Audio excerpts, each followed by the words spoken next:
Hi, Alistair. I'd like to appoint yourself as chair. Propose yourself as chair, if I may, please. Thank you. Does anyone wish to second that proposal? I'll second that for you, Alistair. Thank you, Peter. Recently, meetings like this, rather than actually getting involved in ask anybody against. Alistair, have you got a mic? Alistair? Yes, not working. Really can't hear you very well, I'm sorry. Let me try again. Is that better? Yeah. That's better, Yeah. Thanks. Sorry, I was not done it right. A bit closer to mine. It's a real echo. So, does anybody wish to oppose that proposal? Any against? Any abstentions? In that case, I will very grateful to accept the nomination. Thank you very much. Are we confirming this decision's made at this meeting or not?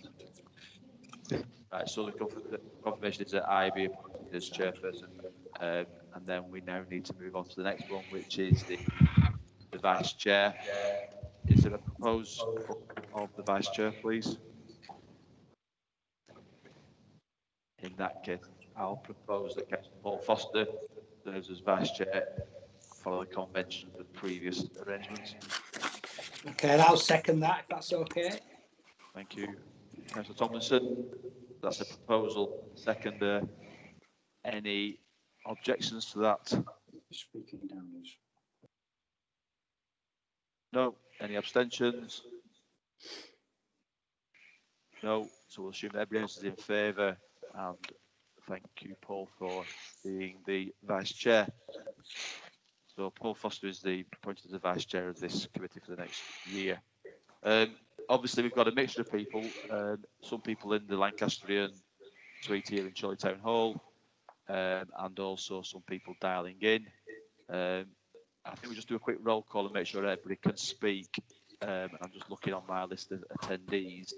The people in the room here, I'll list because I can hear them very easily. That's Councillor Paul Foster. We've got Gary Hall, Chris Sinnott, and Vicky Willits, and Ruth Remington. Right in the minutes, are you, Ruth? Yes, and also trying to spot people who want to talk. People at home who I can see, I've got Councillor Graham Dunn. Can you say, as I say your name, just Yeah. I've got Councillor Matthew Tomlinson from South Ribble. Yeah, here. Got Councillor Colin Clark from South Ribble. Yeah, here. Okay. Councillor Mrs. Smith. Councillor Adam Smith. Yes, I'm here. Alistair, can I say that you're halfway in the picture and you sound very bad. Can you think about that? Sounds very bad on these headphones.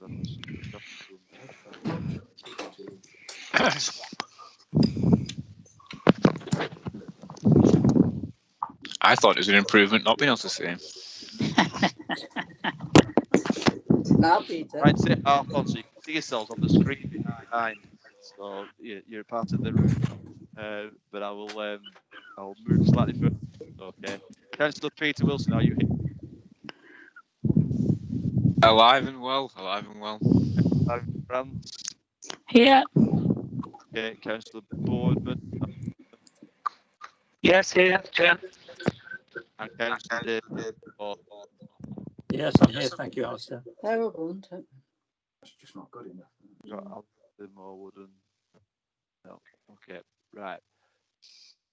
I've got them. Yeah. Okay, that's everybody. Have anybody else that I've missed? Anybody beat the name?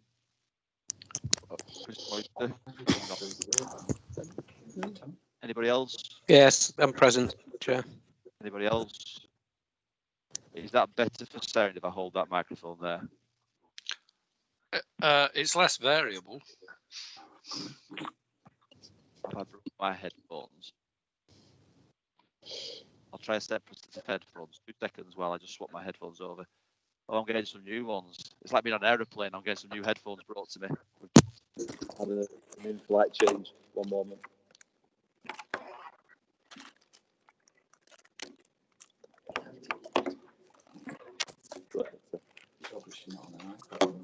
Talk much yourself.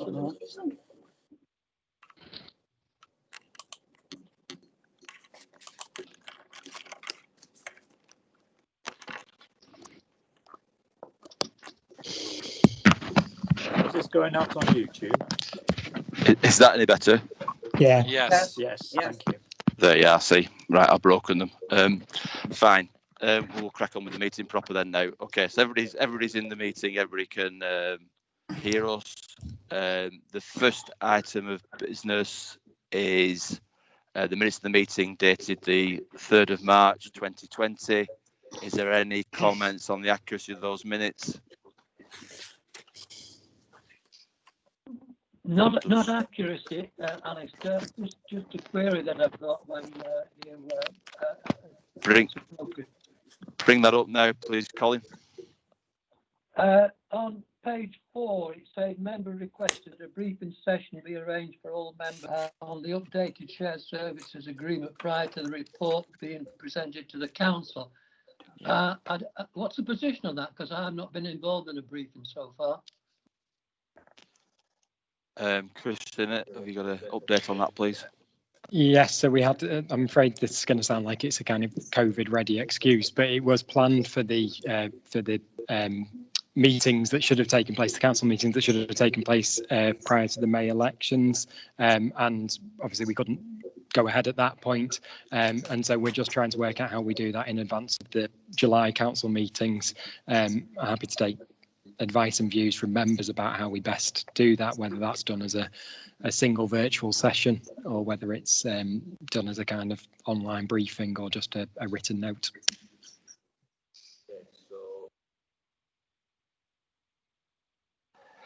Just a comment, we are getting a bit of echo here, so if people can mute themselves when they're not speaking, I think that's probably better. I'll try and do that myself as well, so when I'm not speaking, I'll try and mute myself, which might mean a bit of a delay, but might mean it's a bit clearer. I think that's a good idea to try and do a joint session that everybody can be told the same thing at the same time, if members are okay with that, and if given that we appear now to be moving towards Teams briefings and Teams meetings that are generally accessed by members quite easily, I think we can do that quite shortly. Myself, Chris is nodding for those people at home.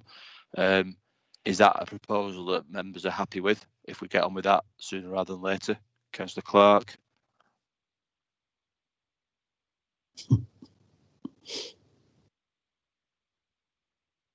Councillor Clark, unmute yourself, please.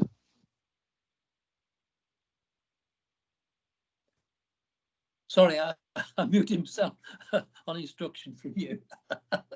Yeah, that's fine. I would hope that we get some paperwork beforehand we can have a look at, because you know, having these meetings in this sort of environment is a bit difficult, I think.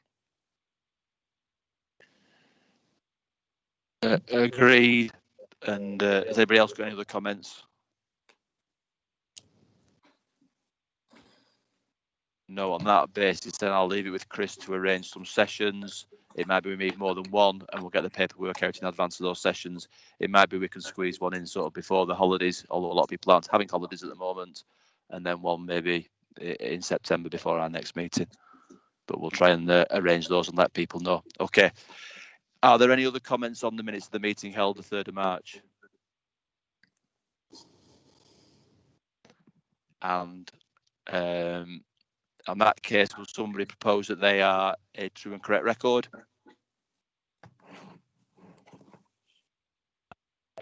I'm happy to propose that, Chair. Thank you, Councillor Foster. Somebody second those, please. Yeah, I'll second them. Thank you, Councillor Clark. And therefore, anybody opposed to that? Any against? No. Any abstentions? No. Therefore, I assume everybody else is in favour of accepting those minutes. Thank you. Right. So the next item, item 3, is any declarations of interest. Has anybody got any declarations of interest? No. Item 4 is the shared services phase 1 programme update. We've got a report to consider. Vicky, are you doing this report? Thank you. I'll try and mute myself.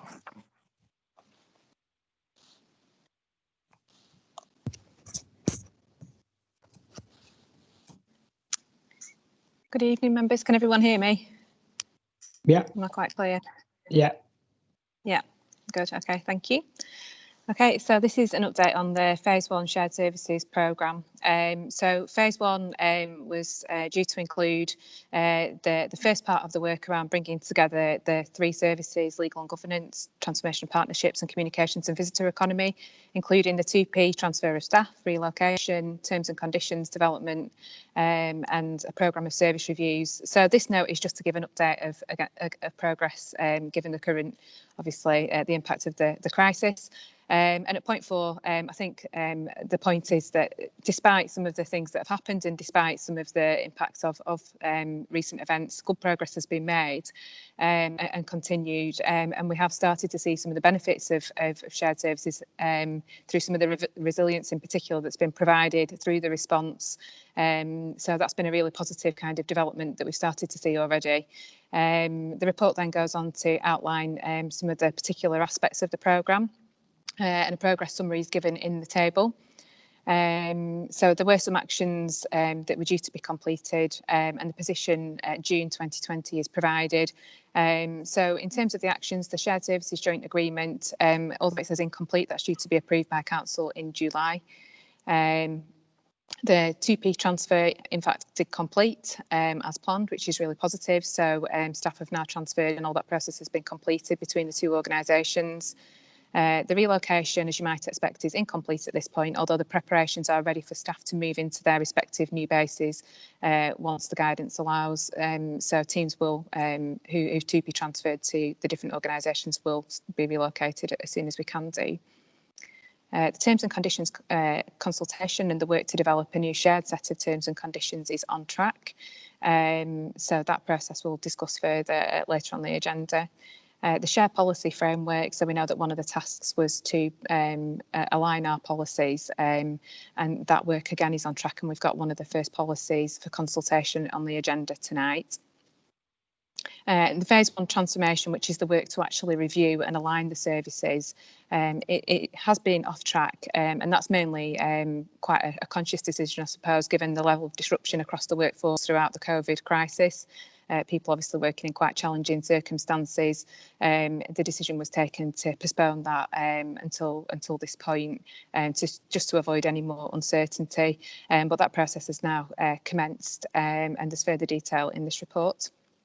And then the phase 2 business case, work to develop the phase 2 business case is back on track and expected to continue as planned with an initial draft of the phase 2 business case ready for September. So that's a quick update. So generally things are progressing well. There's no major areas of concern, and where things have been slightly off track, there's a plan to get them back in line. So moving on to point 7, the service review process. I think members of the committee have seen this before, but it's just to refresh the process that will be undertaken in terms of engaging staff and then the process that the service leads will go through to make their recommendations and action plans. The timeline's been slightly amended and we're now looking at bringing those proposals back through this committee in August. The key there, as we've said before, is really around engagement and getting staff feedback, given that they're the people and the individuals that know these services the best and they know what needs to be addressed and be sorted out through the review process to effectively bring shared teams together as a single operating model, which is what we're aiming for. Moving on to the final bit, the final table in the report is just an updated timeline. And like I say, no major variations. We're still hoping that we can move towards getting the new process, the new teams implemented, the aligned teams implemented by October. And then a final point there just around some of the savings through this process. So happy to take any questions from members.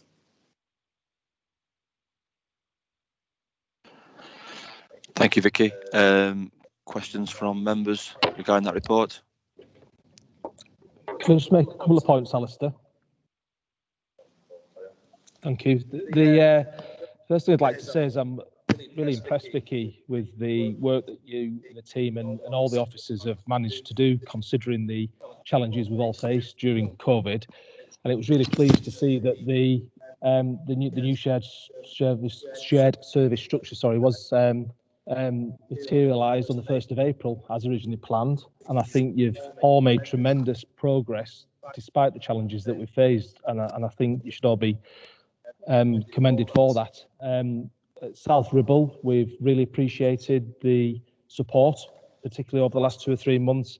And we've made great progress in a number of areas, particularly in the development of policy, which is pleasing to see. So let's get everything back on track. Hopefully it looks like we will do in the next month or two. But for me, Chair, it's been a very positive start, despite the challenges that we've all faced. So thank you to you all. Thank you, Councillor Foster. Councillor Clark, you got your hand up. Is that deliberate? Do you want to say something? I just think that's the best way forward, rather than trying to interrupt. Yeah, that's fine. So my question really is, I noticed that there's a business case which is on track.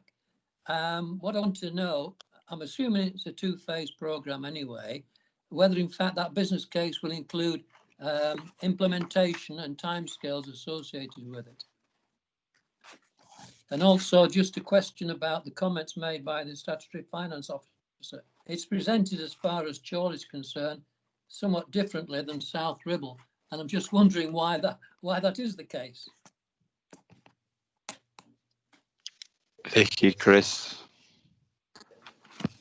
Chris is going to go first, then Vicky. He's going to correct him. So in regard to the business case for phase 2, I suppose it will look probably fairly similar to the business case that was presented to the 2 council meetings in September last year for phase 1. It will look as a minimum, as was agreed by the 2 council meetings, at ICT and customer services, and we'd be anticipating that we'll be agreeing principles for how that will look. We'll be looking at the service models and agreeing that, and then actually agreeing the implementation and how it will be implemented and the approaches that have been considered and the approach that's recommended. We'd be anticipating that we'll be coming back to the Shared Services Joint Committee with a draft version of that business case before it goes anywhere else. So the first place it'll come to would be the Shared Services Joint Committee before going on to the 2 full council meetings in autumn. Vicky, do you want to take the next bit? Oh,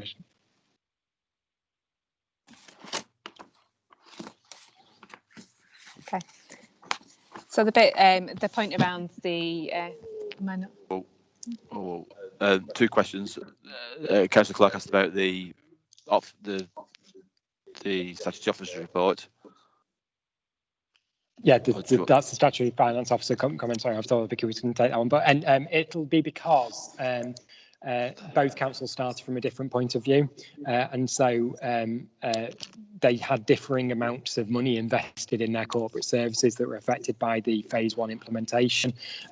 So my suggestion would be, and I can look into the detail of it, is that the Deputy Chief Executive roles at South Ribble were deleted. There was 2 Deputy Chief Executive roles that no longer exist. That will explain, I suspect, the most of the differential between South Ribble and Chorley. Okay, well, if we can have a clarification in the minutes when they come out, please. Yeah, we'll do, Councillor Clark. And I think I've got Councillor Margaret Smith had a question as well before we go on to the next part. Councillor Smith. Yes, thank you. It was just at the top of page 8, which is the joint service agreement. It says it's going to council. Do we get a look at that before it actually is presented to council? Would it normally come to the shared services before it went to council, or does it normally go direct to council?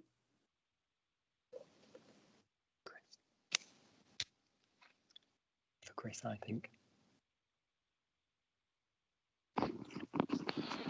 Hi, Chair. It's Chris Moister. Yep. Yeah, good. Thank you. Yeah, the shared services agreement was before the Joint Services Committee in February, March time. We presented the initial draft. We took on board the comments made at Shared Services Joint Committee at that time, and the draft has been amended to reflect those changes. And the decision of the Joint Committee back then was just to take it through to Council as the next step. So that's why we've taken it direct through rather than through here. We had expected for it to have been to a previous council meeting, but obviously because of the cancellations we've had, we've not been able to take it. Are you okay with that, Councillor Smith? Yes, that's fine. Thank you. Okay. Is there any more questions on the first part of that report? I can't see anybody who's indicated. On that basis, Vicky will go into the second part, if that's okay. The second item, next item. On to the second part of the report, that way the term service reviews that we're doing next. You've done that, have you? Okay, so the next item then, we move on, sorry. I'm just seeing what do we have to achieve for that part of the report. The progress is noted, and we've noted that, I think, and the amended timeline is approved and adopted. So again, if all members, anybody wants to speak against, actually I need a proposal for that, I think. Somebody proposed that we note the report and the amended timeline is approved and adopted. So could somebody please propose that? I'm happy to propose that, Alistair. Thank you. Anybody second that? I'm happy to second that, Chair. So that's Councillor Foster seconding it. Anybody against that proposal?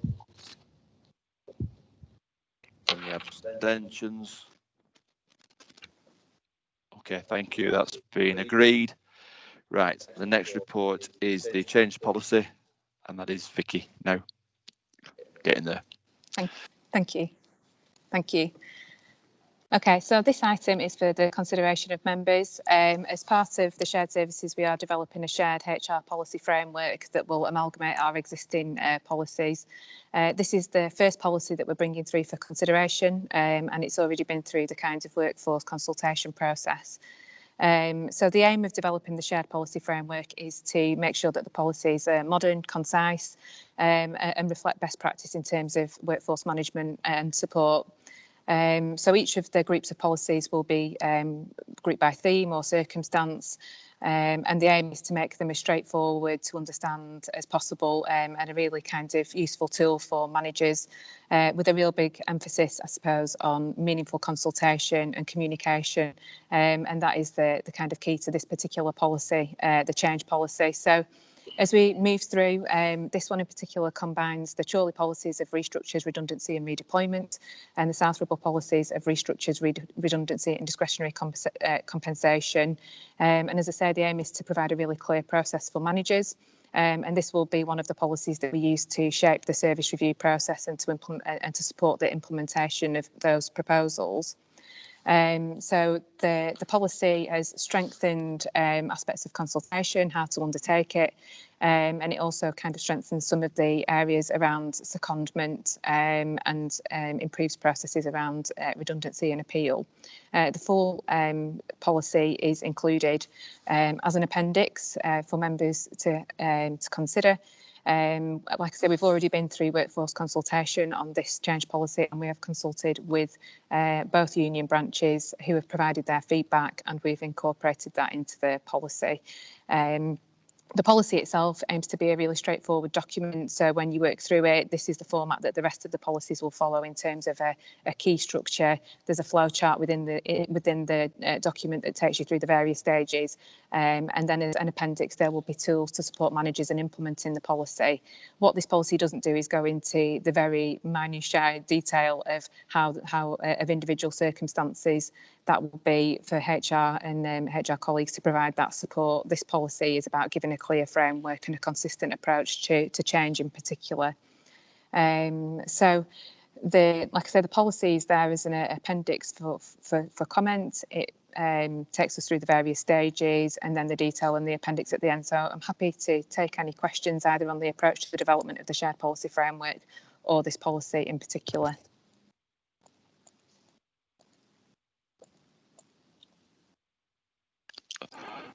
Okay, thank you for that. Okay, any questions, comments for Vicky or others? Councillor Clark, I think you've indicated.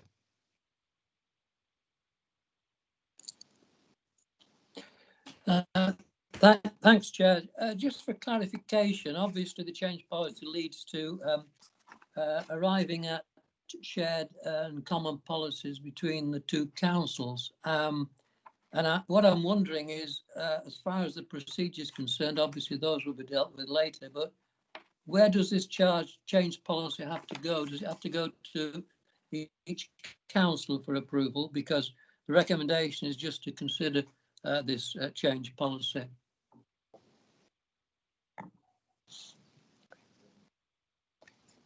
Who wants to answer that one?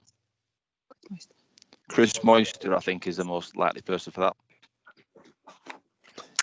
Are you volunteering, Chris? I'll step into the breach.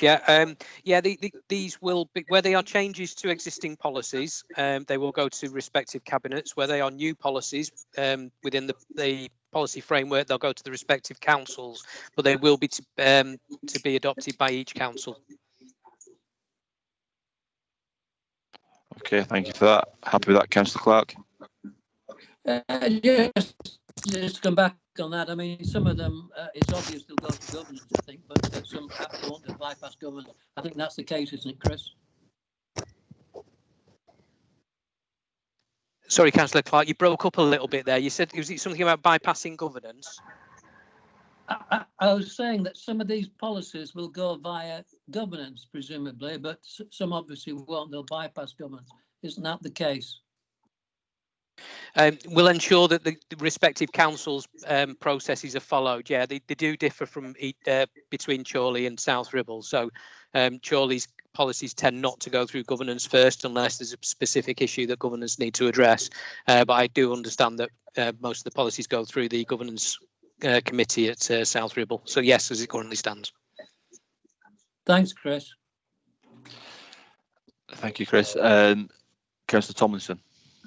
Yeah, thanks, Chair. We're asked to consider the shared change policy, and having done so, can I just congratulate the author?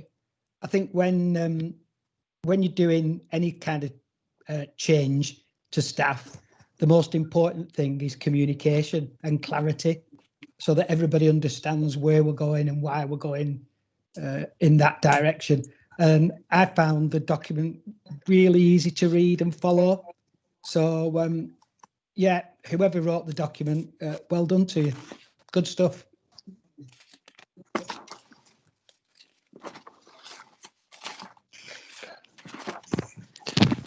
Everybody's claimed responsibility. Nobody's denying that they were involved in it. So I've never seen a room so responsive. The only person is me that wasn't involved in it. Okay, thank you for that, Councillor Thompson. Any other comments or questions? I have nobody else indicating. Chair. Councillor Foster. Chair, can I just ask a question regarding under page 14, next steps, regarding the 2.2 redundancy multiplier? Clearly, South Ribble we approved this in the last 12 months with our pay redundancy policies, and I'd be keen to understand how that's going to be incorporated into this change policy moving forward.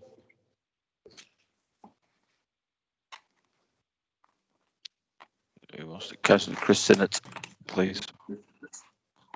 It's dealt with in the next agenda item, so it depends slightly on the discussion there. But actually, the 2.2 multiplier is included in someone's statement for particulars, so it attaches to the individual. So regardless of what's written in the policy, it will be it'll be attached for anyone who's got it in their terms and conditions. So when they do the ready reckoner for any redundancy payments, it would be included there. So it's in and will be in the change policy if that's determined by the two councils to implement it on that basis as well.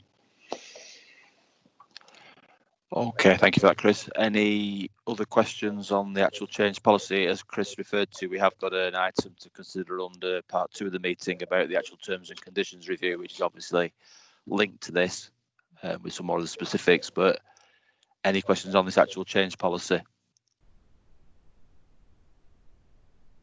No. In that case, we are asked to consider this policy, and I don't think we have to do anything more than just consider it. And then each council will obviously consider it in due course where it goes next.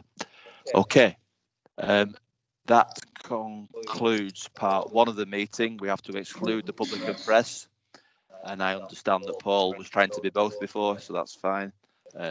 He is, like all of us, is both. Rather as the public.